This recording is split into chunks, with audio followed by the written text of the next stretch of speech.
రోజు పేపర్లో మంచి కంటే చెడ్డ ఎక్కువ రాయడం, సబ్జెక్టు తక్కువ ఆబ్జెక్ట్ ఎక్కువ. ఇది మానుకోవాలి జగన్ రెడ్డి. ఇప్పటికే మేము 26 మంది 21 మంది బయటకు వచ్చినాం. మళ్ళీ క్యూ కడుతున్నారు, మళ్ళీ వస్తారు. ఎంపీలు ఒక 2 పోయినారు. అక్కడ పార్టీ మూసుకునేది వైఎస్ఆర్ పార్టీ తెలంగాణలో. మానుకోవాల స్టేట్మెంట్ ఇచ్చేది. అవగాహన లేని అవగాహన రాహిత్యం. ఎందుకు ఎప్పుడు నేను సీఎం అవుతా, ఎప్పుడు నేను సీఎం అవుతా. నేనైతే స్వయంగా ఆ పార్టీలో ఉండి ప్రధాన కౌంటింగ్ అనగా ఫోన్లో మాట్లాడితే జగన్ నీకు మున్సిపాలిటీ ఎలక్షన్లు రిజల్ట్ తక్కువ వచ్చినాయి, జిల్లా పరిషత్ రిజల్ట్ తక్కువ వచ్చినాయి, పొద్దున్నే కౌంటింగ్. చాలామంది పాపం పందాలు పెట్టి పోగొట్టుకుంటారు. నీ ఇష్టం వచ్చిన స్టేట్మెంటు ఒక కెరటంలాగా సాగిందని పోలింగ్ రోజు ఇచ్చినావు. కెరటం పోయి పడిపోయింది.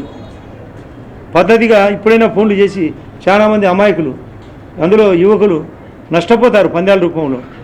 నీ ఇచ్చిన స్టేట్మెంట్ కంటే ఏందన్నా అలానా చెప్పేది. పొద్దున్నే 143 ఎమ్మెల్యేలు, 24 ఎంపీలు, 24 ఎంపీలు పోయి 8 మందికి వచ్చింది ఎమ్మెల్యేలు ఎంపీలు.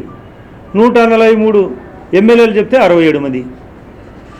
వివేకానంద రెడ్డి గారేమో వాళ్ళ వదిన మీద పోటీ చేసి ఆ రోజు మేము అడిగితే 20,000 ఓట్లతో గెలుస్తామని స్టేట్మెంట్. 83,000 ఓట్లతో ఓడిపోయినాడు.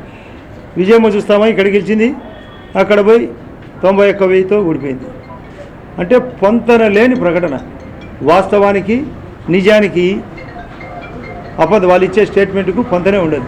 ఈ స్టేట్మెంట్ ఇట్లా ఇచ్చే ఆ పార్టీ అట్లా పోయింది, ఇంకా పోతుంది. ఇంకా మాతో పాటు మేము చాలామంది చెప్తున్నాం, ఆ పార్టీని నమ్ముకుంటే తుంగలో తొక్కడమే పరిస్థితి. నేను అధికార పార్టీ కోసం పోలే, అతని యొక్క చేష్టలు చూసి అభివృద్ధి అన్నా జరగని. ఎందుకు జిల్లా నష్టపోవాలి?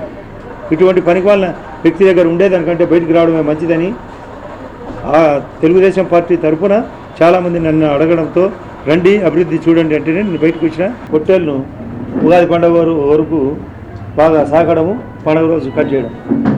వివేకానంద రెడ్డి ఆ పరిస్థితి.